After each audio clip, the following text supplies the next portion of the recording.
वाले यहाँ ज़्यादा बैठे हो। 9-10 का तो बहुत तगड़ा टाइम है तुम्हारे पास कि अपना बेस सेट कर लो। 11-12 में भी तुम्हारे पास होगा खूब टाइम, स्कूल ही है, कोई ज़्यादा वो नहीं है। ऐसे नहीं कह रहा, मैं भी था भाई स्कूल में, मेरे को पता है उस टाइम पे मेरे लिए स्कूल बहुत कुछ था। अब मैं कहता हूँ कि यहाँ स्कूल क्या है, लेकिन तुम्हारे लिए है स्कूल। तुम्हारे पास और भी बहुत सारी चीज़ें हों, क्योंकि मैं कितना ही बड़ा हूँ मुझसे, 3-4-5 साल बड़ा हूँ, उसी फेज में हूँ। तो मैं भी उसी फेज में हूँ भाई, मैं भी अभी पढ़ ही रहा हूँ, कॉलेज में ही हूँ। सेम चीज़ें जो मैं फॉलो करता हूँ, मैं अपनी स्ट्रैटेजी बताता हूँ तुम्हें कि मैं कैसे पढ़ रहा था। मेरा ऐसा कुछ नहीं था भाई कि मैं पर्सनली बताऊँ, मैं किसी भी चीज़ को करता हूँ ना मैं बोर हो जाता हूँ, थोड़ी देर करी मैं बोर हो जाता हूँ, उसके बाद कुछ और चाहिए नया, या तो मज़े चाहिए उसमें या फिर कुछ भी डिफरेंट हो। ये मेरा अपना स्टाइल है। तो मैं हमेशा क्या करता था, मैं टाइम ऐसे नहीं बांटता था, मैं टाइम टेबल बना लिया भाई, आज ये करना है, आज इस सब्जेक्ट को पूरा निपटा देंगे, आज इस सब्जेक्ट को पूरा निपटा देंगे, आज मैथ्स वाले सर की क्लास थी, इन्होंने डाटा है तो मैथ्स ही पढ़ेंगे भाई। किसी और के कहने से, कोई भी एक्सटर्नल फैक्टर तुम्हें कुछ भी कह रहा हो, उससे फर्क नहीं पड़ता। अंदर से लाओ, अंदर से समझ लो कि क्या चीज़ है, और उसी से तुम्हें अचीवमेंट मिलेगी। ठीक है, तो अपना प्लान अपने हिसाब से बनाना। मेरा प्लान क्या होता था भाई कि मैं डिसाइड भी नहीं करता था कि मेरे को इतनी देर ये चीज़ पढ़नी है। मैंने मैथ्स उठा लिया, मान लो मैं मैथ्स पढ़ता था जब तक मन कर रहा है, उसके बाद बंद कर दी। इंग्लिश उठा लिया, साइंस उठा ली 10th में, अब तो साइंस से मतलब नहीं है। तो जो भी सब्जेक्ट होता था अपने हिसाब से उसको पढ़ता रहता था। और एक टू डू लिस्ट बना लिया करो। टू डू लिस्ट क्या होती है पता है तुमको? कि आज का मुझे ये टारगेट है, आज मैंने ये सब करना है। टाइम टेबल जो बनाते हैं ना वो कभी फॉलो नहीं होते, हमारे यहाँ तो हो ही नहीं सकते। तुमने बनाया 1 घंटे में मैं ये कर लूंगा, मम्मी ने कह दिया बेटा सब्जी ले आ। मेरे साथ तो भाई बहुत होता है ये, तुम्हारा पता नहीं मेरे को। तो टाइम टेबल तो इतना शायद से इफेक्टिव नहीं है। जिसके लिए है बहुत बढ़िया बात है, अगर रिजिडली आप किसी चीज़ को फॉलो कर सकते हो तो बहुत बेस्ट है। लेकिन अगर नहीं कर सकते तो अपना टारगेट सेट कर लो। अगर तुम अभी तक कुछ भी नहीं पढ़े थे, जीरो एकदम कुछ नहीं पढ़े, तो भी धीरे धीरे ग्रोथ हो जाएगी। कल के लिए सेट कर लो कि आज मैंने एक चैप्टर निपटाना है, बस मेरा कैलिबर इतना ही है ना। अपने कैलिबर के हिसाब से चूज कर लो। मैं अपना कैलिबर बताऊं, अभी सर ने शायद मैंने सुना कि 15 दिन में एनसीईआरटी करने को दिए पूरी, है ना। 12th में 10th में भाई ब्रैक नहीं कर रहा, वाकई बता रहा हूँ। 10th क्लास की एनसीईआरटी मैं एक दिन में पूरी कर दूंगा, एक एक सवाल, एक एक एग्जाम्पल, और रिजल्ट भाई तुम्हें पता ही है। और चाहे सर से पूछने वाली, तो वो कहाँ से आई? वो स्पीड आई है और एक्यूरेसी भी आई है। अब तुम सोचो कि भाई अरे भैया ने कह दिया एक दिन में एनसीईआरटी का बोल होता है, एक दिन में तो एनसीईआरटी कंप्लीट हो जानी चाहिए, ऐसे पहुंचना है मेरे को, तो ऐसे ही थोड़ी पहुंच जाओगे। पहली चीज क्या लाओगे? एक्यूरेसी लाओगे। कोई चीज जो सॉल्व कर रहे हो उसको पता होना चाहिए कि मैं क्या कर रहा हूँ, क्यों कर रहा हूँ, इससे मतलब क्या है, मकसद क्या है इस चीज का, इसका आगे की लाइफ में कोई इम्प्लीकेशन है। अगर वो चीज समझ में आ गई, उसमें इंटरेस्ट आ जाएगा। इंटरेस्ट नहीं आ रहा, छोड़ो उसे, दूसरा सब्जेक्ट उठाओ। अभी तो तुम छोड़ नहीं सकते, ऐसे नहीं है कि हाँ मैथ छोड़ दिया, नहीं यार इंटरेस्ट हमने मान लिया, ये ठीक है भाई चलो हम मैथ छोड़ रहे हैं, हम ट्यूशन छोड़ रहे हैं, ऐसे नहीं होता। तुम्हारे पास कुछ तो ऊपर से भी प्रेशर है ना कि भाई पढ़ना ही पढ़ना पड़ेगा। बहुत लोग होता है वर्क लाइफ बैलेंस, सुना हम लोगों ने वर्क लाइफ बैलेंस। तो जो ऑफिस वगैरह वाले लोग होते हैं उनके ऊपर बहुत प्रेशर होता है, भाई लाइफ मैनेज करनी है, ये करना है, ऑफिस जाना है, आगे ग्रोथ भी चाहिए, फलाना चाहिए, ढिमकाना चाहिए, तो वो बहुत सारी चीज़ होती है। लेकिन तुम ऑफिस में जाके ये नहीं कह सकते कि अरे भाई मेरे ऊपर बहुत प्रेशर है, मैं काम नहीं करूँगा, ये चीज़ नहीं कह सकते। बहुत इंस्टा पे रीलें चल रही हैं, फॉलो योर पैशन, ये सब छोड़ दो, पढ़ के क्या हुआ, कॉलेज ड्रॉप आउट्स हैं, कॉलेज ड्रॉप आउट्स देखो कहाँ अचीव कर लिया उन्होंने, आज इसका फाउंडर है, उसका फाउंडर है, बड़ी बड़ी कंपनीज का। अगर तुम कॉलेज ड्रॉप आउट्स की लिस्ट निकाल लो कोई, ठीक है, एक उसकी लिस्ट निकाल के उन सबकी एवरेज इनकम कैलकुलेट कर लो, और जो एक नॉर्मल पैटर्न पे चले हैं उनकी फॉलो कर लो, तो दोनों में ज़्यादा फर्क ना हो भले से, लेकिन एक सिक्योरिटी होती है, एक रिस्क होता है। वो रिस्क कहाँ है? तुमने जी छोड़ दिया प्रोडक्ट, भाई हम तो इंस्टा पर रीलें बनाएंगे, हमारे दोस्त ने बनाई थी, उसके 50,000 फॉलोअर हो गए, और अब अच्छे अच्छे ब्रांड आ रहे हैं मार्केटिंग के लिए, उसके बाद पैसा कमा रहा है खूब। सोचते होंगे ना ये चीज़ कभी बार आती होगी दिमाग में कि कोई अनकन्वेंशनल चीज़ हम फॉलो करें, पर वो अनकन्वेंशनल चीज़ जो है वो हर बार तुम्हें अचीवमेंट तक नहीं पहुँचाएगी, उसका सक्सेस रेट बहुत कम। अगर कॉन्फिडेंस है बहुत सही। वैसे तो एक बात पूछनी थी कि कुछ बच्चे क्लास से पहले पूछ रहे थे कि सर बोर्ड एग्जामिनेशन है, तो सबसे इम्पोर्टेंट चीज़ क्या होती है एक बच्चे के लिए बोर्ड एग्जामिनेशन में परफॉर्म करने की? कैसे तैयारी करें? सबसे इम्पोर्टेंट चीज़ क्या है?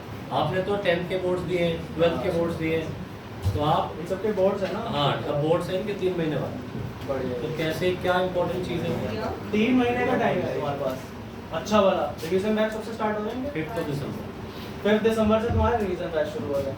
भाई रिवीजन बैच से मैंने शायद 10th के एंड में और भी बहुत सारी चीज़ें ज्वाइन कर ली। तुम्हारी तो टेस्ट सीरीज यही है दुनिया भर की, सारी टेस्ट सीरीज यही है, सारे जो है रिवीजन बैचेज यही हैं। जो भी मैंने पढ़ा लिखा भाई यहाँ के बेसिस पे पढ़ लिया, ठीक है। जो भी सारी चीज़ें हैं ना भाई, इसके बेसिस पे कर लिया। तुम्हारा क्या बस एक रिकॉर्ड होना चाहिए कि हाँ ये कर लिया मैंने, ये टेस्ट दे दिया, आज एक चीज़ करी है कल 2 कर लूँगा, 2 करी है कल 3 कर लूँगा। अपनी ग्रोथ बढ़ाते रहो। जो रिवीजन बैचेज है वो स्टार्ट हो जाएंगे, कोई भी दिक्कत आती है तुम्हारे पास कुलदीप सर है, अर्पित भैया है, भाई सब लोग हैं, सारे तो टीचर्स हैं तुम्हारे पास, कोई किसी चीज़ की कमी नहीं है। मैं सारी बातें तो इनसे करता था, जो मेरी पर्सनल बीच में भाई सब संभाल लेते थे, कोई दिक्कत नहीं आई कभी। बस पूछने का वो तुम डर निकाल लो अपने अंदर से, क्योंकि बात करोगे पूछोगे ना कि सर मेरे को यहाँ दिक्कत आ रही है, तो वो अपने आप ही सोल्यूशन दे देंगे। तुम्हारा सिलेबस सारा निपटा दिया होगा, रिवीजन बैच दोबारा शुरू हो रहा है, पूरा सिलेबस दोबारा आपका कांटे से खत्म हो जाएगा। टेस्ट पे टेस्ट दो, टेस्ट ही मेन है, टेस्ट देने से तुम्हें पता लग जाएगा गलतियाँ कहाँ हैं, बाकी तो उसमें सारी चीज़ें सर बताई देते हैं। गलतियाँ कहाँ हैं, उन गलतियों को इम्प्रूव करो। एक क्वेश्चन नहीं होता टेस्ट में भाई, कोई क्वेश्चन सीख लो, एक क्वेश्चन की भी ग्रोथ है डेली की, तो बिल्कुल बढ़िया ही है। सो समझ रहे हो? यहाँ पर खुशी भी है, ये भी टॉपर रही है, 10th क्लास में भी टॉप करा, 12th क्लास में भी टॉप करा। तो खुशी जैसा आपने भी 10th के और 12th के बोर्ड्स दिए हैं, तो आप कुछ बच्चों को कुछ वैल्यूएबल टिप्स दे सकते हैं बोर्ड के लिए, तो बहुत बेटर रहेगा बच्चों के लिए। आपको बोर्ड के लिए आपके मन में कैसा परसेप्शन था? आप पहले डरते थे बोर्ड से या नहीं? कैसे आपने तैयारी करी? प्लीज़ थोड़ी सी बात शेयर करिए। सो 10th में पहली बार बोर्ड्स देते हैं तो थोड़ा डर रहता है ज़्यादा, तो रिवीजन करना है अच्छे से। टेस्ट सीरीज अभी स्टार्ट होगी, तो टेस्ट देना बहुत इम्पॉर्टेंट है, सैम्पल पेपर्स भी बहुत इम्पॉर्टेंट है। और मोस्टली ना ज़्यादातर बच्चे NCERT ठीक से रीड नहीं करते हैं, तो वो रीड करना बहुत इम्पॉर्टेंट है। NCERT की एक एक लाइन अगर समझ में आ जाएगी तो बहुत ही अच्छे से बोर्ड चले जाएंगे तुम्हारे। और किसी को ये इश्यू होता है कि याद नहीं होता है, तो मैं ऐसा करती थी कि पहले मैं कॉन्सेप्ट समझती थी, उसके बाद जब उसको बार बार पढ़ते हैं कॉन्सेप्ट को, तो अपने आप ही दिमाग में बैठ जाते हैं, अपने आप ही याद होने लग जाते हैं। देखो बेसिक फंडा बिल्कुल यही है, ये भी आप लोगों को वही बता रहे हैं पढ़ने के बारे में, इन्होंने भी वही बेसिक फंडा फॉलो किया है, और देन उसके बाद ये टॉपर है और आपके सामने है बच्चे। ठीक है, अगर किसी बच्चे को कोई भी डाउट है, कोई भी किस तरीके का पैटर्न है, क्या पढ़ना होता है, कैसे पढ़ना होता है, आप इनसे पूछ सकते हैं बच्चों। हाँ, बच्चों कोई क्वेश्चन करना चाहता है कुछ बोर्ड के बारे में, कुछ भी, ये सब तो आपसे बस 1-2 साल 3 साल सीनियर है, ज़्यादा नहीं है, लगभग आपकी एज के हैं। आप पूछो जो सवाल पूछना है। ठीक है, कल को तुम कॉलेजेस पे जाओगे, ये मिलेंगे तुम्हें वहाँ पर एज ए सीनियर भी। ठीक है, और ऐसा हुआ भी है बहुत बच्चों के साथ भी। बात समझ आ रही है? किसी को कोई भी डाउट है, अगर किसी को कुछ भी पूछना है, जो बच्चे ग्रीनवे स्कूल में कितने स्टूडेंट्स हैं? कौन कौन है ग्रीनवे से? 1 2 3 4 5 बच्चे। तो आप ही के स्कूल से टॉपर बच्चे, आप लोग नहीं पूछोगे तो और कौन पूछेगा? ठीक है, अपने स्कूल में पूछ लेना, नहीं तो ये तुम्हें बता रही है कि अपने स्कूल में टॉप करने का क्या तरीका है, तो तुम इसी के स्कूल से हो तो ये तुम्हें बता सकते हैं ना तुम्हें तुम्हारे स्कूल में कैसे टॉप करना है। आ रही बात समझ में?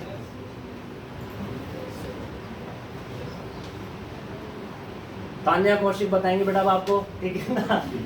तान्या 4 साल पढ़ी हुई है मुझसे, 9th में, 10th में, 11th में, 12th में, और इसने कभी मतलब हमें फेल नहीं किया कि जो रिजल्ट इसका रहा वो हर बार इनक्रेडिबल रिजल्ट था, हर बार इनक्रेडिबल। ठीक है, हर साल हर टेस्ट में बार बार इनके मार्क्स बढ़ते ही चले गए और उस पैटर्न पे चल रहे हैं।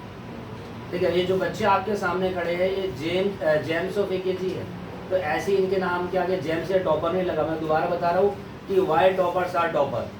ठीक है जी, तान्या तू बता दे बेटा क्या तरीका है सक्सेस का जो है, ठीक है ना। तो मैं शॉर्टली बात करूँगी। सबसे पहली चीज़ जो इम्पोर्टेंट है, लिमिट योर रिसोर्सेज। ठीक है, अगर आपके दोस्त ने बोला मैं ये बुक पढ़ रहा हूँ तो उसका अच्छा स्कोर है, तो आप भी अगले दिन वही खोल के बैठ गए। सबसे पहली चीज़ जो है NCERT, as she mention, NCERT सबसे ज़्यादा प्रिंसिपल बुक है सबके लिए। आप अगर लग रहा है मैं 100 वाला बच्चा हूँ, मैं 70 वाला बच्चा हूँ, या मेरे पास होने के लाले पड़े हुए हैं, कुछ नहीं, आँख बंद करो, NCERT ब्लाइंडली फॉलो करो। लिटरली 80% ऑफ पेपर जो बोर्ड एग्जाम का आता है वो NCERT से ही आता है। अगर आपका बेस क्लियर है, आप बाकी सब मैनेज कर लो। NCERT आँख बंद करके पढ़ो, आँख बंद करके मतलब ये आँख बंद कर ली, ठीक है, लिटरली पढ़ो, एक एक वर्ड समझो कि क्या लिखा है, एक एक वर्ड से क्वेश्चंस आते हैं। मैं सबको ही बोलती हूँ, मेरा खुद का भाई 10th में, तो मैं जानती हूँ, ठीक है, एक एक चीज़ फॉलो करो सिर्फ NCERT। उसके बाद नेक्स्ट स्टेप जो आता है ना, वो टेस्ट असाइनमेंट्स। मानती हूँ 15 दिन NCERT के लिए बहुत कम होते हैं, बहुत प्रेशर होता है, स्कूल के असाइनमेंट्स होते हैं, सर के भी टेस्ट होते हैं, जाते हैं स्कूल से आते हैं, बैग रखते हैं, 2 घंटे साइंस का टेस्ट, 2 घंटे मैथ्स का टेस्ट, घर आओ, स्कूल का होमवर्क, बहुत मुश्किल होता है, बट वो मैनेजेबल है। ये नहीं है कि 98 आ गए, 95+ आ गए, बस में लाइफ सेट है, सब कुछ नहीं है। 80% वाला बच्चा भी वही स्ट्रगल फेस करता है जो 98 वाला करता है। अगर चेयर पे बैठे हो और ऐसे ड्रीम है कि हाँ 100 लाना है, मार्क्स के लिए पढ़ोगे ना, नहीं आएंगे कभी नंबर नहीं आएंगे। जब पढ़ते हो ना तो बस एक एम रखो, पढ़ने बैठा हूँ तो सिर्फ पढ़ने बैठो, साथ में फ़ोन रखा है, नोटिफिकेशन आ गई, चल एक बार चेक कर लेते, वो नहीं होगा पढ़ाई। 1 घंटे बैठो, 2 घंटे बैठो, जितना अपना कैलिबर है उतना बैठो, पर वो फुल्ली डेडिकेट करो अपने आप को उस किताब में, ताकि नेक्स्ट टाइम उस चैप्टर से क्वेश्चन आए तो वो अटेम्प्ट कर सको।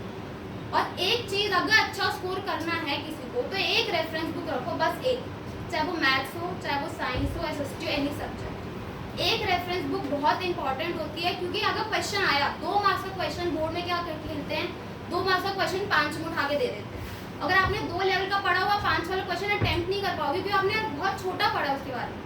अगर रेफरेंस बुक एक पढ़ोगे, सिर्फ एक, अगर जिसको अच्छा स्कोर करना है सिर्फ एक करना, उसमें थोड़ा पढ़ो, ज़्यादा रीडिंग उसके लिए लगनी, 1-2 लगोगे तो टॉपिक क्लियर हो जाएगा, थोड़ा लिखने आ जाएगा। सेकेंड स्टेप जो सबसे ज़्यादा इंपॉर्टेंट होता है, पेपर्स, हर टेस्ट को ना इंपॉर्टेंट रखो। आज अगर स्टेबलाइज प्रोसेस का टेस्ट है, इलेक्ट्रिसिटी का टेस्ट है, ट्रिग्नोमेट्री का टेस्ट है, उसको एक एक टेस्ट को इंपॉर्टेंट रखो। ऐसा नहीं ट्यूशन का टेस्ट है, कहाँ मार्क्स लगने, वो मार्क्स नहीं लगने, बट वो आपको एनवायरनमेंट मिलता है पेपर लिखने को। वही टेस्ट सीरीज होती है, वही रिविजन बैच होता है, वो एनवायरनमेंट होता है, अपने आप को आप डालते हो उस एनवायरनमेंट। बोर्ड में कहते हैं 3 घंटे हैं, इनफ लगता है, पर जब आप बैठते हो ना, इतने पेपर साइन करवाते हैं वो आपसे, इतना आना जाना लगता है ना, वो 2.5 घंटे अपने आप बन जाते हैं। टेस्ट लिखोगे ना, आदत पड़ेगी कि इतना लंबा टेस्ट छोटे टाइम में, सर ना सैम्पल पेपर देते हैं ना 3 घंटे का, 2 घंटे का टाइम देते हैं, 2 घंटे में करना है, क्यों, वो आपको एनवायरनमेंट देते हैं कैसे करना है आपको। और प्री बोर्ड हो, प्रियोरिकल्स हो, ट्यूशन के टेस्ट हो, हर टेस्ट को सीरियसली लो। 0 आएंगे कोई फर्क नहीं पड़ता। बहुत बच्चे होते हैं, अरे मैंने तो प्रिपेयर ही नहीं किया, मैं टेस्ट नहीं दे रहा था, कोई बात नहीं, 0 आए, 2 आए, 5 आए, फर्क नहीं पड़ता। बट टेस्ट में बैठोगे ना, उस जब बोर्ड में बैठोगे ना, डर नहीं लगेगा उस क्वेश्चन। अगर बैठोगे, कोई आ गया कि एक्सप्रेशन समझाओ या रिप्रोडक्टिव साइकिल समझाओ, नहीं आती, अपनी भाषा में लिखोगे, डायग्राम बनाना सीखोगे, सब सीखोगे, ताकि जब बोर्ड में आए तो लगेगा हाँ ये मैंने क्वेश्चन करा हुआ। टेस्ट छोड़ोगे, असाइनमेंट्स छोड़ोगे, वो नहीं होगा, वहाँ रिग्रेट करोगे जब बोर्ड का एग्जाम देने बैठोगे तो, या मैं कर लेता, या मैं कर लेती, मैं क्यों सो गया, मैंने क्यों फ़ोन चलाया। वो रिग्रेट सबसे बुरा ना लाइफ में वो चलता है कि पढ़ लेता, काश पढ़ लेती, काश ये कर लेता। 3 महीने हैं, इनफ टाइम है, बहुत टाइम है। ऐसा नहीं मेरे बोर्ड प्री बोर्ड में कम आए या मेरे प्रियोडिकल्स में 50% आए, मेरे कोई फ़र्क नहीं पड़ता, कोई फ़र्क नहीं पड़ता। 3 महीने बहुत इंपॉर्टेंट है, आसानी से हो जाएगा, पढ़ो, इंजॉय करो, सब कुछ। ऐसा नहीं है कि बस बोर्ड आ गए, सब कुछ छोड़ दिया, बैठ गए चेयर पे, 12-12, 13-13 घंटे पढ़ रहे हैं, रात को सोना भी छोड़ दिया, सब कुछ छोड़ दिया, ऐसा नहीं होती पढ़ाई। कुछ बच्चे 12 घंटे में उतना पढ़ते हैं, कुछ 4 घंटे में उतना पढ़ लेते हैं, वो सबका अपना कैलिबर होता है, ठीक है। और सबसे इम्पोर्टेंट जो बीच में आता है, जो पेपर्स के बीच में टाइम होता है ना, 3 दिन का टाइम है, 4 दिन का टाइम है, उसमें बहुत बच्चे क्या करते हैं, मैंने पर्सनली गलती करी, पूरी NCERT पढ़ने की सोची, ठीक है, केमिस्ट्री के बीच में 4 दिन का गैप है, मैं पूरी NCERT खत्म कर दूंगी, नहीं होती है। अपने जो इस टाइम पे नोट्स बनाओगे ना, वो लिटरली उस टाइम पे काम आएंगे। सर के नोट्स पढ़ते हो, सारे असाइनमेंट्स पढ़ते हो, उस टाइम पे वो 3-4 दिन में ना NCERT मत उठाना, सिर्फ प्रेपरेशन करना। बस यही 3 चीज़ें हैं जो आपको फॉलो करनी है। बहुत इजी होता है, ऐसा नहीं है कि बोर्ड है बस सब कुछ कर दिया, लाइफ इस पर डिपेंड करती है। एक एग्ज़ाम है, एग्ज़ाम की तरह रो, बचपन से बहुत एग्ज़ाम दिया सबने, यहाँ सब बैठे हैं ना, सबने 8th का पेपर दिए हैं, 7th के पेपर दिए हैं, बोर्ड है, बोर्ड की तरह लो, लाइटली लो, हो जाएगा, कोई फर्क नहीं पड़ता। Thank you।